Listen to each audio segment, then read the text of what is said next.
नमस्कार दोस्तों, मैं सुभाष शर्मा हाजिर हूं आज एक कॉम्पिटिटिव हिंदी यानी कि प्रतियोगी हिंदी पर एक नई कक्षा लेकर के आपके पसंदीदा YouTube channel the Neelanchal classes पर। आज का जो मेरा अध्याय है वो है विशेषण।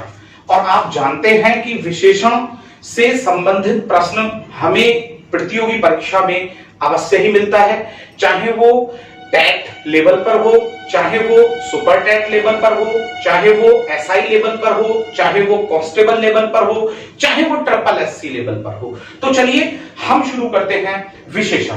तो जैसा कि यहां पर लिखा हुआ है विशेषण यानी कि एडजेक्टिव, इंग्लिश में एडजेक्टिव। तो देखिए हम आपको बता दें कि किसी भी संज्ञा यानी कि संज्ञा किसे कहते हैं, कोई भी नाम, तो किसी भी संज्ञा तथा सर्वनाम की विशेषता बताने वाले शब्द को ही विशेषण कहा जाता है।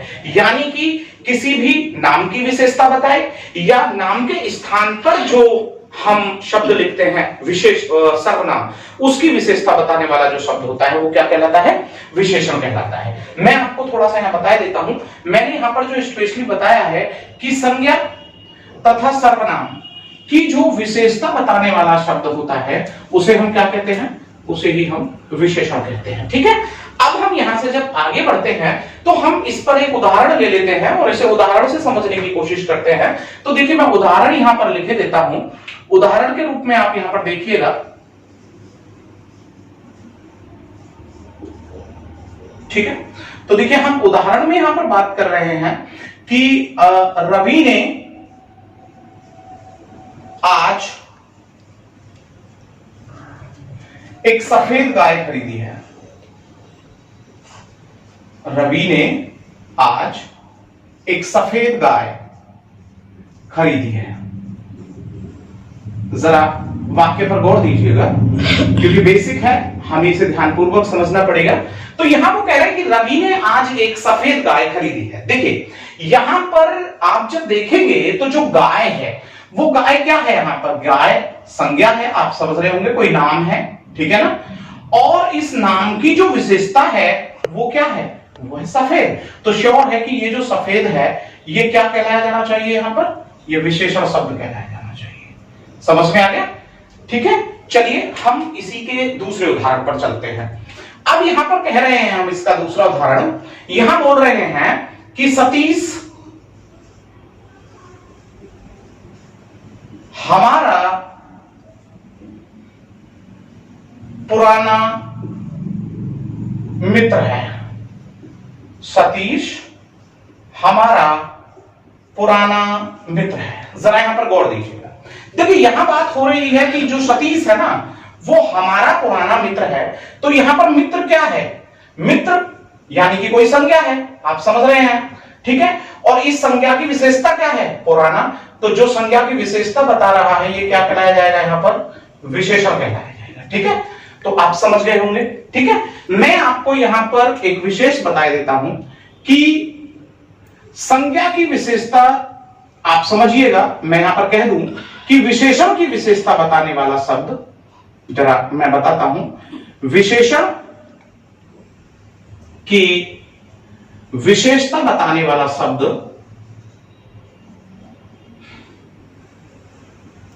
बताने वाले शब्द को क्या कहा जाता है, उत्तर दे, प्रविशेषण।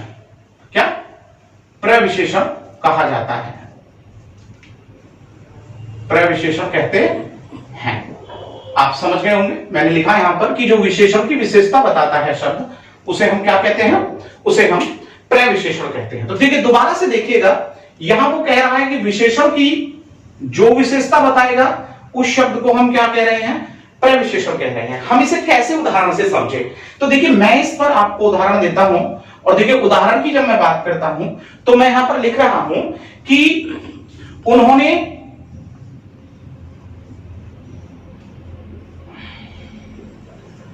बहुत सुंदर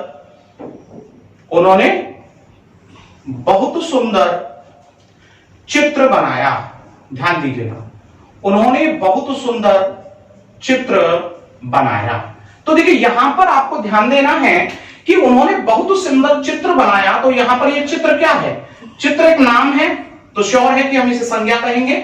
और चित्र की विशेषता क्या है कि वो सुंदर है, तो श्योर है कि हम इसे क्या कहेंगे? जब संज्ञा की विशेषता बता रहा है तो हम इसे विशेषण कहेंगे। और सुंदर भी कैसा है? बहुत सुंदर है, तो श्योर है कि जब यहां विशेषण की विशेषता बता रहा है, क्या बता रहा है? सुंदर तो है लेकिन बहुत सुंदर है, तो ये क्या कहलाएगा? प्रविशेषण। ओके, तो आप समझ गए होंगे कि प्रविशेषण किसे कहा जाता है कि जो संज्ञा की विशेषता बताता है। तो आपने देखा यहां पर इन तीनों को। ठीक है, अब हम यहां से थोड़ा आगे बढ़ते हैं। और जब हम यहां से आगे बढ़ते हैं तो यहां से आगे हमारे सामने एक प्रश्न बनता है, और वो प्रश्न ये बनता है कि हमें ये बताना है कि जो विशेषण होता है ना, अब वो विशेषण के भेद कौन कौन से होते हैं। तो यहां पर वो कह रहा है विशेषण के भेद। तो देखिए मैं आप लोगों को बता देना चाहता हूं कि जो विशेषण होता है उसके मुख्यतः 4 भेद होते हैं। जो विशेषण होता है उसके कितने भेद होते हैं? मुख्यतः उसके 4 भेद यहां पर मुख्यतः होते हैं। अब हम देखते हैं कि वो 4 भेद जो होते हैं वो कौन कौन से होते हैं। ठीक है, तो हमने लिखा कि विशेषण के जो भेद होते हैं वो कितने होते हैं? 4 भेद होते हैं। तो देखिए मैं आपको बता देना चाहता हूं उन चारों भेदों के बारे में। तो देखिए विशेषण के जो 4 भेद हैं उन्हें हम ऐसे समझे कि देखिए इसमें यदि हम पहले भेद की बात करें, नंबर 1 की बात करते हैं, तो श्योर है कि वो हमें मिलता है यहां पर गुणवाचक विशेषण। कौन सा मिलता है? गुणवाचक विशेषण। जरा वाक्य पर गौर दीजिएगा, क्या कहलाता है? गुणवाचक विशेषण। ठीक है, इसे हम गुणवाचक विशेषण को एडजेक्टिव ऑफ क्वालिटी भी कह सकते हैं। इंग्लिश की अगर हम बात करें तो हम क्या कहते हैं इसको? Adjective of quality. जरा बात पे गौर दीजिएगा, इसे हम क्या कहते हैं? एडजेक्टिव ऑफ क्वालिटी भी हम इसको कहते हैं। यदि हम इसी के ही दूसरे भेद की बात करें तो जो दूसरा भेद होता है वो होता है सार्वनामिक विशेषण। क्या होता है? सार्वनामिक। ध्यान देते रहिएगा, सार्वनामिक विशेषण। देखिए इसी पर ही एक प्रश्न भी बनता है, और प्रश्न यह बनता है कि सार्वनामिक विशेषण का अन्य नाम बताइए। तो यदि वो यहां पर पूछ लेता है सार्वनामिक विशेषण का अन्य नाम क्या है, तो इसे हम बोलते हैं संकेतवाचक विशेषण। क्या बोलते हैं? संकेतवाचक विशेषण। ठीक है, तो हम इसे संकेतवाचक विशेषण भी कहते हैं। और यदि बात इंग्लिश की आती है तो हम इसे बोलते हैं डेमोन्स्ट्रेटिव। क्या बोलते हैं? Demonstrative type of adjective. Okay, तो आप समझ गए होंगे कि हम नंबर 2 को क्या लिखे हैं। ठीक है, अब हम बात करते हैं यहां से नंबर 3 की। और जब हम नंबर 3 की बात करते हैं तो यहां पर नंबर 3 में निकल करके आता है परिमाणवाचक विशेषण। क्या निकल करके आता है नंबर 3? परिमाण वाचक विशेषण। जरा बात पे गौर देते रहिएगा, क्या आता है यहां पर? परिमाणवाचक विशेषण। यदि हम इसकी इंग्लिश में बात करते हैं परिमाणवाचक विशेषण की, तो हम इसे कहते हैं एडजेक्टिव ऑफ क्वांटिटी। क्या कहते हैं? Adjective of quantity. जरा अभी बात पर बिल्कुल ध्यान देते रहेंगे। नंबर 4 की हम बात करते हैं। यदि हम नंबर 4 पार्ट की बात करें तो नंबर 4 पार्ट जो हमारा यहां निकल करके आता है उसे मैं यहां लिखे देता हूं। यदि हम नंबर 4 पार्ट की बात करते हैं तो वो निकल करके आता है नंबर 4 संख्यावाचक विशेषण। क्या निकल करके आता है? जरा ध्यान दीजिएगा, संख्यावाचक विशेषण। संख्यावाचक विशेषण। ओके, अगर हम इसे संख्यावाचक विशेषण को इंग्लिश में समझें तो हम इसे लिखेंगे एडजेक्टिव ऑफ नंबर। तो हम इसे क्या लिखेंगे? ध्यान दीजिएगा, एडजेक्टिव ऑफ नंबर, NUMBER। तो मैंने अभी यहां पर बताया कि जो 4 मुख्य भेद होते हैं विशेषण के, वो कौन कौन से होते हैं। अब यहां से आगे प्रश्न बनता है, और जो यहां से आगे प्रश्न बनता है वो प्रश्न यहां पर यह कहता है कि हम इन्हें कैसे समझेंगे कि ये गुणवाचक विशेषण है, ये सार्वनामिक विशेषण है, ये परिमाणवाचक विशेषण है और ये संख्यावाचक विशेषण है। तो इन्हें समझने के लिए श्योर है कि हमें थोड़ा सा डिटेल्स में इन्हें समझना पड़ेगा ताकि एग्जाम में हमें कोई दिक्कत ना आए। तो देखिए मैं यहां पर आपको बता देता हूं। तो मैं यहां पर नंबर 1 पर लिखा हूं क्या? गुणवाचक नंबर 2 पर सार्वनामिक, नंबर 3 पर परिमाणवाचक और नंबर 4 पर क्या लिखा है मैंने, संख्यावाचक। तो चलिए हम सबसे पहले जो भेद है इसका, हम पहले उस पर बात करते हैं, उस पर चर्चा करते हैं, थ्रेड वेयर डिस्कशन हम उस पर करते हैं कि ये जो हमारा गुणवाचक विशेषण है ये क्या है और किस प्रकार से हमारे एग्जाम में हेल्पफुल हो सकता है। तो चलिए हम यहां पर देख रहे हैं नंबर 1 पर गुणवाचक विशेषण। ठीक है, तो गुणवाचक विशेषण की जब हम बात करते हैं डियर स्टूडेंट्स, तो मैं आपको बता दूं कि गुणवाचक विशेषण यानी कि मैं डेफिनेशन इसकी ओरल दे देता हूं कि वह विशेषण शब्द जो किसी संज्ञा सर्वनाम की विशेषता, उसके गुण, दोष, रंग, रूप, आकार, काल, स्थान या भाव आदि के अनुसार बताता है, वही क्या कहलाता है, गुणवाचक विशेषण कहलाता है। यदि आपसे वो ये पूछ लेता है कि बताओ कि गुणवाचक विशेषण जो है इसके कितने भेद होते हैं, तो श्योर है कि गुणवाचक विशेषण 6 प्रकार से, यानी कि 6 भेद इसके होते हैं, वो 6 प्रकार से विशेषता बताता है। अब 6 प्रकार से कैसे विशेषता बताता है, वो रंग के आधार पर किसी संज्ञा सर्वनाम की विशेषता बता सकता है। ठीक है, वो संज्ञा के भाव के अनुसार उसकी विशेषता बता सकता है, वो संज्ञा के स्थान के अनुसार उसकी विशेषता बता सकता है, वो संज्ञा का जो काल है जिसे हम समय बोलते हैं उसके अनुसार भी संज्ञा सर्वनाम की विशेषता बता सकता है। इसी प्रकार से दशा, कंडीशन, उसके अनुसार भी वो संज्ञा तथा सर्वनाम की विशेषता बता सकता है और गुणवाचक विशेषण कहलाएगा। तथा इसमें लास्ट में बचता है आकार। क्या बचता है, आकार। तो आपको मैंने बताया कि जो गुणवाचक विशेषण होता है उसमें जो 6 अलग अलग उसके भेद हैं, उनमें रंग, भाव, स्थान, काल या समय, दशा यानी कंडीशन, आकार यानी कि शेप, उनके अकॉर्डिंग वो बताएगा किसकी विशेषता, संज्ञा या सर्वनाम की। अब हम यहां पर देख रहे हैं जैसे कि हम ले लें कि रंग, रंग के अकॉर्डिंग वो किस प्रकार से विशेषता बता सकता है। तो हम रंग के अकॉर्डिंग अगर देखें तो हम यहां पर कहें कि रंजन ने, जरा ध्यान दीजिएगा, रंजन ने नीला कलम खरीदा, नीला कलम, ठीक है ना। अब रंजन ने क्या किया, नीली कलम खरीदी। अब जरा यहां पर ध्यान दीजिए, रंजन ने नीली कलम जो है वो खरीदी है। तो अब मुझे एक बात बताइए, यहां पर जो एक कलम है इसकी विशेषता क्या है, नीली। तो श्योर है यहां पर विशेषण शब्द क्या होगा, नीला। अगर मैं यहीं पर ही उदाहरण बोल दूं कि उन्होंने काली कमीज बेच दी है, तो कमीज की विशेषता क्या है, काली। अगर मैं यहां पर कहता हूं कि मैंने नारंगी पतंग खरीदी है, तो पतंग की विशेषता क्या है, नारंगी। तो श्योर है कि यहां पर जो विशेषता बताई जा रही है वो किससे बताई जा रही है, रंग से बताई जा रही है। तो ये क्या कहलाया जाएगा, विशेषण तो है ये यहां पर, लेकिन कौन सा विशेषण है, गुणवाचक विशेषण है। आपके समझ में आ गया होगा। चलिए अब यहां पर बात आती है भाव। अगर मैं भाव की बात करता हूं तो भाव के अनुसार अगर मैं यहां पर एक उदाहरण लिखूं और भाव के अनुसार लिख दूं कि वह कायर व्यक्ति, देखिए जरा समझिएगा, वह कायर व्यक्ति, वह कायर व्यक्ति कहां है, जरा बात पे गौर दीजिए, वह कायर व्यक्ति कहां है। अब जरा यहां पर इस व्यक्ति की विशेषता देखिए आप, कायर, व्यक्ति की विशेषता क्या है यहां पर, कायर। तो श्योर है, लेकिन कायर क्या है, कायर का तो एक भाव है, ठीक है ना। तो कायर जो है यहां व्यक्ति का एक भाव हो गया। मैं यहां पर ले आऊं बहादुर, मैं यहां पर ले आऊं दयालु, तो ये सभी क्या होंगे, ये सभी भाव होंगे। तो ये जो यहां पर भाव आया है वो भी किसके अंतर्गत आएगा, गुणवाचक विशेषण के अंतर्गत आता है। अब बात करते हैं नंबर 3 की। जब हम नंबर 3 की बात करते हैं तो नंबर 3 पर आता है हमारा स्थान। तो देखिए हमने नंबर 1 लिखा, हमने नंबर 2 के लिए भी लिखा, नंबर 3 पे उसने कहा कि भाई स्थान आता है। तो स्थान की अगर मैं बात करूं कि रजनीश शहरी लड़का है, जरा गौर दीजिएगा, रजनीश शहरी लड़का है, ठीक है। अब इसमें स्थान क्या है, शहरी, और लड़के की विशेषता है शहरी यहां पर।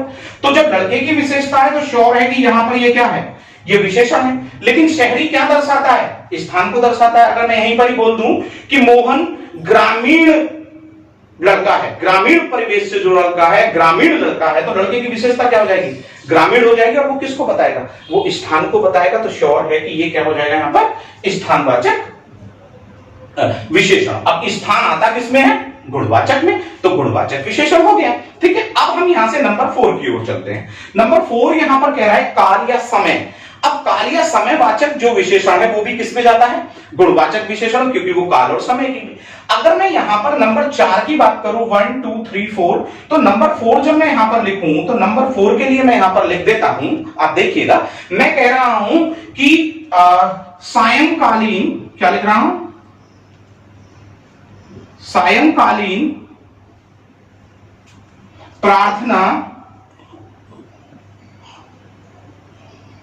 की जा रही है, की जा रही है। अब कब हो रही है ये प्रार्थना, ये प्रार्थना शाम की है, तो इस प्रार्थना की विशेषता क्या है, सायंकालीन। तो श्योर है कि यहां पर जो ये सायंकालीन है वो किसको दर्शा रहा है, समय को दर्शा रहा है। अगर मैं यहीं पर ही बोल दूं कि मासिक पत्रिका आ गई है, तो पत्रिका की विशेषता क्या है, मासिक, और वो आई कब है, माह के अंतराल में, माह पर आई है। तो श्योर है कि यहां पर जो मासिक पत्रिका है वो क्या कहलाई जाएगी, वो कालवाचक है, और कालवाचक भी किसमें जाता है, गुणवाचक में। सायंकालीन, प्रातःकालीन, मासिक, जो हमारे समय को बता रहा है। अब हम बात करते हैं यहां से आगे नंबर 5 की, और देखिए यहां पर जो नंबर 5 है वो किसकी बात कर रहा है, दशा की बात कर रहा है। किसकी बात कर रहा है, दशा। अब दशा यानी कंडीशन। अब कंडीशन की बात करें तो नंबर 5 को अगर मैं यहां पर लिखूं तो मैं यहां पर बोल सकता हूं कि वह रोगी व्यक्ति है। वह रोगी व्यक्ति है, तो व्यक्ति की दशा क्या है, रोगी है। तो यहां व्यक्ति की दशा क्या है, रोगी है। तो श्योर है कि ये दशावाचक हो गया, और दशावाचक किस में जाएगा, गुणवाचक विशेषण में जाएगा। मैं ये भी कह सकता हूं कि मेरा भाई निरोगी है, तो निरोगी क्या है, दशा है। अब हम यहां कहते हैं कि स्वस्थ व्यक्ति कभी बीमार नहीं होता, तो व्यक्ति की विशेषता क्या है, स्वस्थ, और स्वस्थ किसको दर्शाता है, दशा को दर्शाता है। तो स्वस्थ, निरोगी, रोगी, ये सभी किसमें जाएंगे, ये दशा में जाएंगे। तो इस प्रकार से दशावाचक है, लेकिन दशावाचक किसमें जाता है, गुणवाचक विशेषण में। अब लास्ट बचता है इस पे, लास्ट क्या कह रहा है कि जो आकार बोधक होता है, आकार से जो विशेषता बताता है वो भी गुणवाचक विशेषण होता है। तो अगर मैं आकार की बात करूं तो देखिए आकार पे तो हम बहुत सारे ले सकते हैं, जैसे कि लंबा वृक्ष, देखिएगा, लंबा वृक्ष टूट गया, लंबा वृक्ष टूट गया। तो जरा यहां पर गौर दीजिएगा, इस वृक्ष की विशेषता क्या है कि वो लंबा है, और लंबा किसको बता रहे हैं, उसके आकार को बता रहा है। लंबा, ऊंचा, नीचा, गोल, ये सब किसको बताते हैं, ये आकार को बताते हैं। तो जो आकार बोधक है वो भी किसमें आता है, गुणवाचक विशेषण में आता है। आप सावधान रहिए, क्योंकि इसमें इन सभी 6 भेदों से कोई भी प्रश्न आपसे पूछा जा सकता है। तो चलिए अब हम बिना समय गवाए इसके नंबर 2 भेद की ओर चलते हैं, और देखते हैं कि जो नंबर 2 भेद है इसका, यानी कि जो नंबर 2 पर आ रहा है वो क्या है, उसे हम देखने की कोशिश करते हैं। तो नंबर 2 पर हमने लिखा था कि नंबर 2 पर जो आपका आएगा वो यहां पर आएगा सार्वनामिक विशेषण। कौन सा आएगा ये, सार्वनामिक विशेषण। तो श्योर है कि सार्वनामिक विशेषण की अगर हम बात करेंगे तो सार्वनामिक विशेषण यानी कि संकेतवाचक विशेषण, यानी कि एडजेक्टिव ऑफ डेमोन्स्ट्रेशन, यानी कि डेमोन्स्ट्रेटिव एडजेक्टिव, यानी कि जो संकेत से किसी भी संज्ञा या सर्वनाम की विशेषता बताएगा वो क्या कहलाएगा, यहां पर वो सार्वनामिक विशेषण कहलाएगा। जरा देख लेते हैं, हम लिख देते हैं सार्वनामिक, ठीक है। तो सार्वनामिक विशेषण, ठीक है। अब हम जब बात कर रहे हैं सार्वनामिक विशेषण की तो हम इसको देख लेते हैं कि क्या है, संकेतवाचक विशेषण है। संकेतवाचक विशेषण यानी कि कुछ भी नहीं करना, कि वह विशेषण शब्द जो संकेत के द्वारा, किसके द्वारा, संकेत के द्वारा किसी संज्ञा सर्वनाम की विशेषता बताता है, उसे क्या कहलाया जाता है, उसे हम कहते हैं सार्वनामिक या संकेतवाचक विशेषण। मैंने कहा था कि सार्वनामिक का अन्य नाम क्या होता है, संकेतवाचक विशेषण। जैसे कि इसे हम सीधे उदाहरण पर ले आते हैं, और उदाहरण में भी मैं बता दूं कि क्या आ सकता है, यह, वह, ये, वे, आदि शब्द इसमें आपको मिलेंगे, जरा बात पे गौर दीजिएगा। आदि शब्दों का प्रयोग होता है इसमें, आदि शब्दों का प्रयोग इसमें हमारे द्वारा किया जाता है, ठीक है ना, प्रयोग होता है, ठीक है ना। अब देखें हम इसे उदाहरण से समझें। और आपको पता है कि विशेषण में बार बार कह रहा हूं संज्ञा सर्वनाम की विशेषता बताने वाला होता है। तो देखिए हाँ, मैं उदाहरण लिख रहा हूं, यह व्यक्ति पढ़ रहा है, यह व्यक्ति पढ़ रहा है। अब वो आपसे पूछ सकता है कि बताइए कि इसमें यह जो शब्द है वो सार्वनामिक विशेषण है, सार्वनामिक सर्वनाम है, या अन्य कोई भी और भेद वो पूछ सकता है। तो अब देखिए यहां पर व्यक्ति एक संज्ञा है और संज्ञा की तुरंत विशेषता क्या बता रहा है, वो बता रहा है यह के अकॉर्डिंग। तो जब वो कह रहा है यह व्यक्ति, यानी एक वचन, और एक वचन में भी यह आ रहा है इशारा करने के लिए, तो ये क्या कहलाएगा, यहां पर सार्वनामिक विशेषण कहलाएगा। दूसरा हम यहां पर देख लेते हैं, नंबर 2 वो बोल रहा है कि वे महिलाएं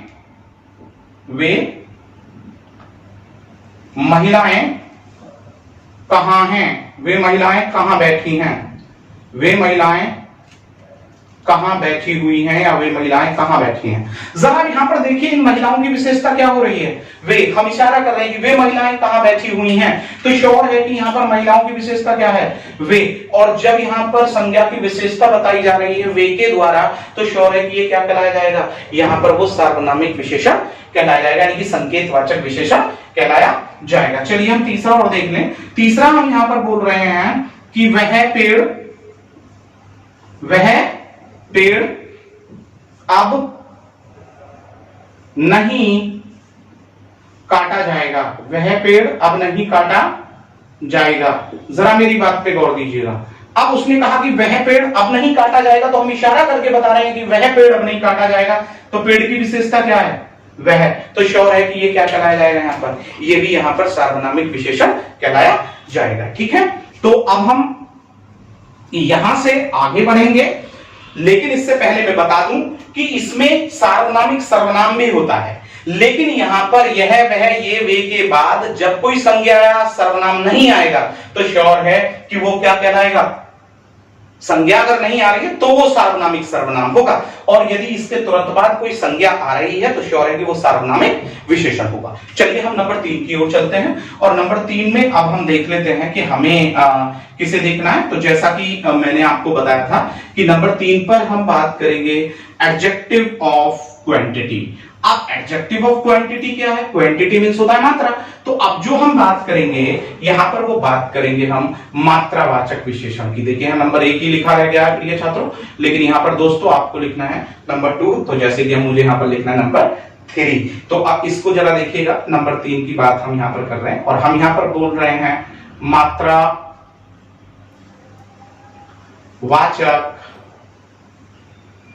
विशेषण। तो अब जो हम यहां पर चर्चा कर रहे हैं वो किसकी बात कर रहे हैं, मात्रावाचक विशेषण की, यानी कि एडजेक्टिव ऑफ क्वांटिटी। अब मात्रावाचक विशेषण शब्द है, तो मात्रावाचक का मैंने अन्य नाम क्या बताया, परिमाणवाचक भी तो बताया ना। एडजेक्टिव ऑफ क्वांटिटी परिमाणवाचक विशेषण, ओके ना। तो अब ये परिमाण कह लीजिए, मात्रा कह लीजिए, क्वांटिटी कह लीजिए, ठीक है ना, ये तीनों ही एक ही बात है। अब यहां पर निकल करके आता है कि ये मात्रावाचक क्या है, भाई ये सीधी सी बात है कि यहां पर मात्रा लेकर के आएगा और उसके तुरंत बाद में कोई भी संज्ञा या सर्वनाम वो लेकर के आ जाएगा। तो संज्ञा की विशेषता कौन बताएगी, यहाँ मात्रा बताएगी, तो श्योर है कि यहां पर वो क्या कहलाएगा, मात्रावाचक विशेषण कहलाएगा। अब यहां पर बात निकलती है कि मात्रावाचक विशेषण के भेद। तो मात्रावाचक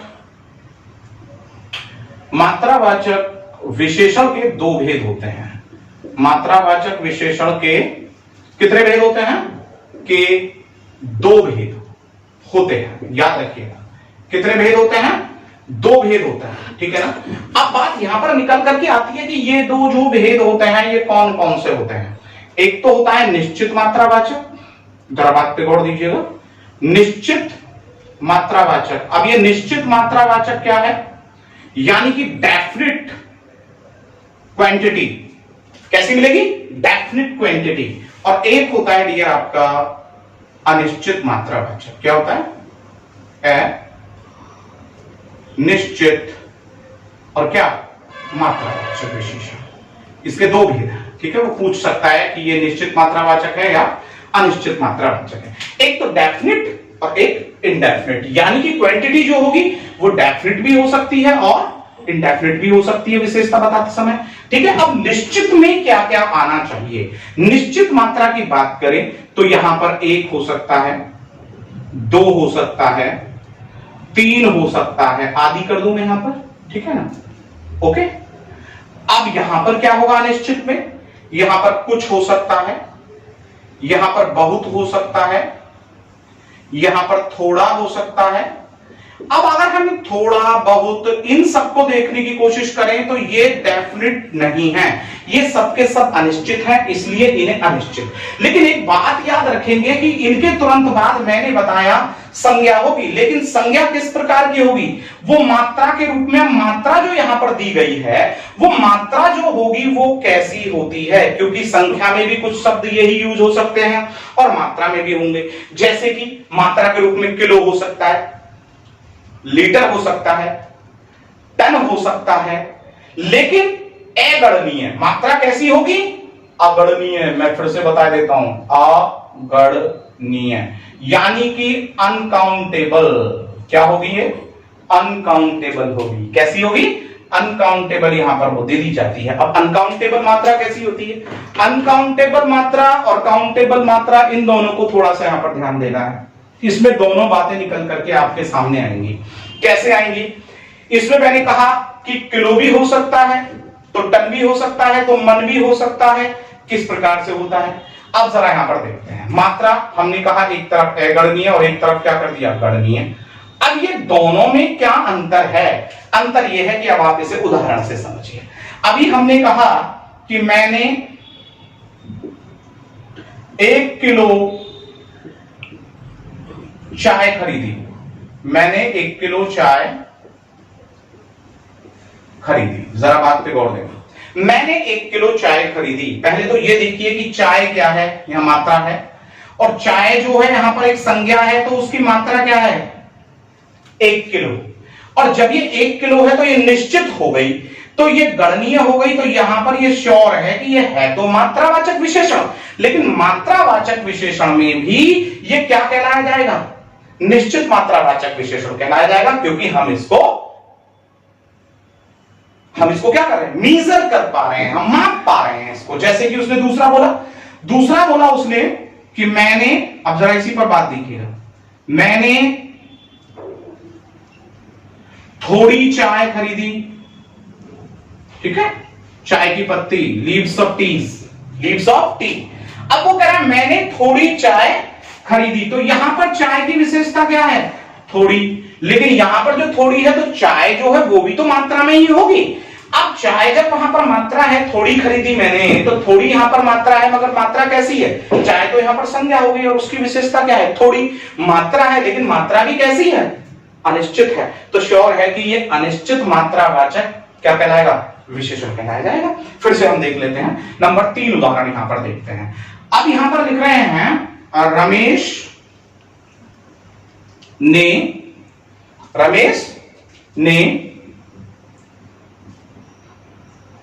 कुछ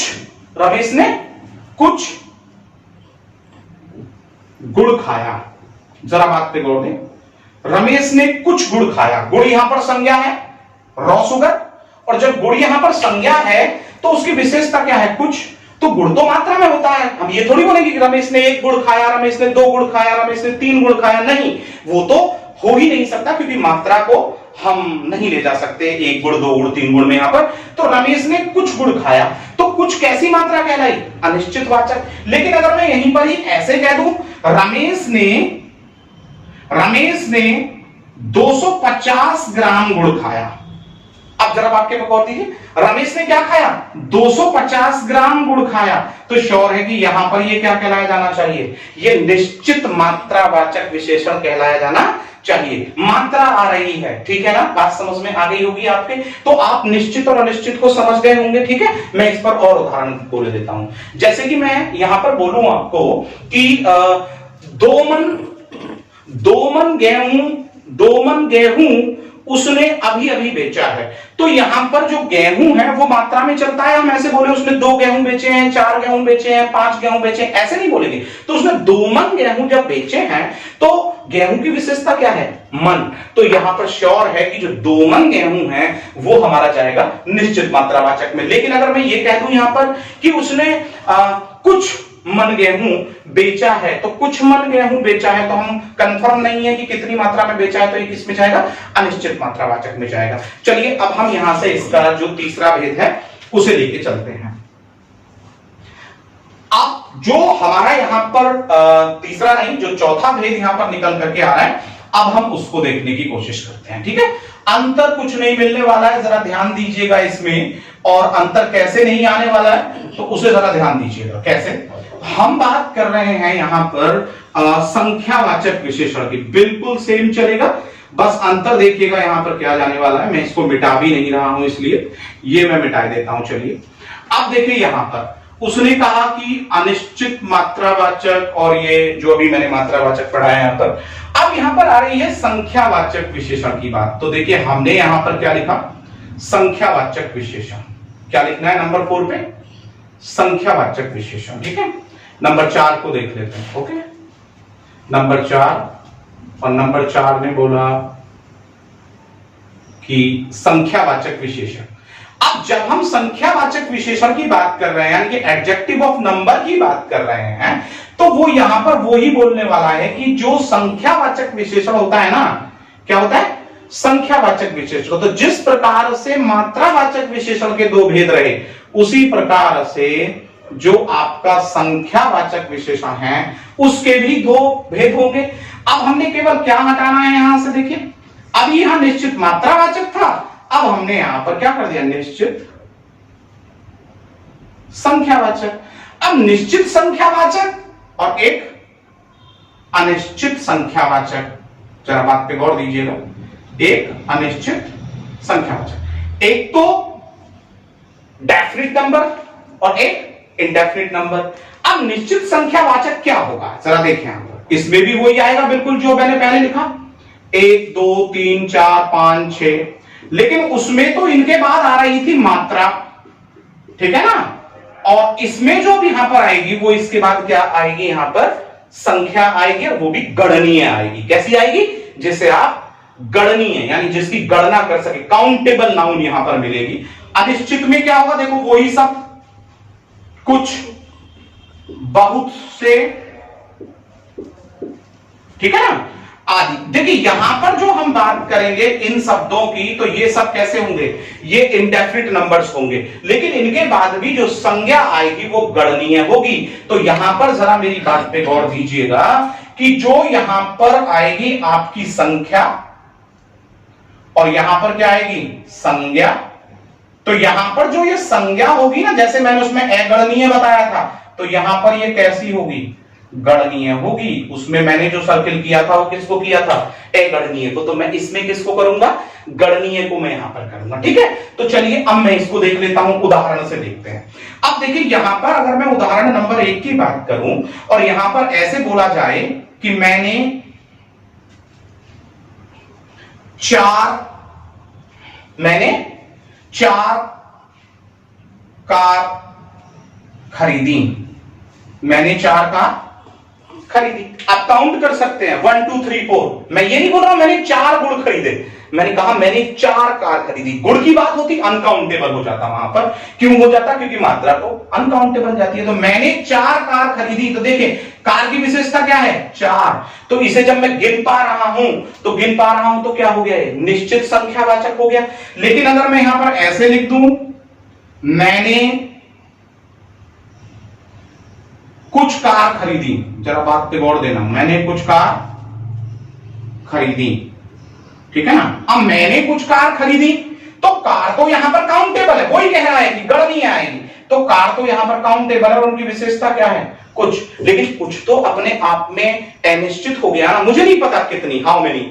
तो यहां पर जो ये कुछ है और ये काउंटेबल आ रहा है, जब गणनीय आ रहा है तो श्योर है कि ये संख्या गणनीय है, तो यहां पर संख्यावाचक हो गया, और संख्यावाचक में जब ये अनिश्चित है तो अनिश्चित संख्यावाचक हो गया। यहां पर भी गणनीय ही है ये, और गणनीय है, लेकिन ये भी कैसी है हमारी, 4 को हम गणना कर पा रहे हैं, तो ये हुआ हमारा निश्चित संख्यावाचक। अब मैं फिर से अनिश्चित को बता देता हूं। मैं यहां लिख देता कि मैंने कुछ गुड़ खरीदा, तो गुड़ एक मात्रा है, कुछ गुड़ खरीदा, तो गुड़ एक मात्रा है, तो वो मात्रावाचक विशेषण होता, और मात्रावाचक विशेषण में भी अनिश्चित होता। लेकिन अगर वो लिख देता मैंने 500 ग्राम गुड़ खरीदा, तो गुड़ है तो मात्रा में, तो यहां पर क्या होता, 500 ग्राम निश्चित मात्रा है, तो वो निश्चित मात्रावाचक हो जाता कुछ गुड़। अब कुछ गुड़ किसमें जाता, कुछ गुण किसमें जाता, अनिश्चित मात्रावाचक में, और 500 ग्राम गुण किसमें जाता, निश्चित मात्रावाचक में। तो आप समझ गए होंगे कि निश्चित मात्रावाचक, अनिश्चित मात्रावाचक, निश्चित संख्यावाचक और अनिश्चित संख्यावाचक में क्या अंतर होता है, इसे भी आप अच्छे से समझ गए होंगे कि वहां पर अगणनीय संज्ञा होती है और यहां पर गणनीय संज्ञा होती है। चलिए इसी पर ही मैं एक और लास्ट उदाहरण देख लेता हूं, और यहां बोल रहा है कि बहुत से पक्षी आकाश में उड़ रहे हैं, बहुत से पक्षी आकाश में उड़ रहे हैं, जरा ध्यान दीजिएगा। अब जब बहुत से पक्षी आकाश में उड़ रहे हैं, तो आप पहले तो ये बताइए कि पक्षी को काउंट किया जा सकता है, तो गणनीय होना चाहिए। अब जब गणनीय है लेकिन उसमें ये नहीं पता कि वो है कितने, तो बहुत से हैं वो। अब जब बहुत से हैं तो श्योर है कि जब ये यहां गणनीय मात्रा है तो संख्या में गया, और संख्या कैसी है यहां पर, अनिश्चित है, तो यहां पर ये अनिश्चित संख्यावाचक कहलाएगा। अगर मैं यहीं पर ही कह देता हूं कि 5 पक्षी आकाश में उड़ रहे हैं, तो निश्चित संख्यावाचक कहलाएगा। मैं भी बोल दूं कि 20 पक्षी आकाश में उड़ रहे हैं, निश्चित संख्यावाचक है। लेकिन मैं बोल दूं 20 पक्षी, सैकड़ों पक्षी, हजारों पक्षी, ये अनिश्चित संख्यावाचक में जाएगा, क्योंकि हम इनको काउंट नहीं कर सकते हैं, और जब हम इन्हें काउंट नहीं कर सकते हैं तो अनिश्चित में जाएगा। ठीक है ना। तो मैं समझता हूं कि आप जो विशेषण के मुख्यतः चारों भेद हैं उनको आसानी से समझ गए होंगे, लेकिन अभी इस पर एक भाग जो मैं अगली कक्षा में लेकर के आने वाला हूं, यानी कि विशेषण की विभिन्न अवस्थाएं, उन पर मैं अगली कक्षा में चर्चा करूंगा। तब तक आप इस कक्षा को बड़े ध्यानपूर्वक देखिए, इसको लाइक कीजिए, कमेंट कीजिए, शेयर कीजिए, और जिन जिन मेरे भाइयों या बहनों ने अभी तक चैनल को सब्सक्राइब नहीं किया है वो चैनल को सब्सक्राइब करना ना भूलें। तब तक मैं आपसे विदा चाहता हूं। नमस्कार, जय हिंद।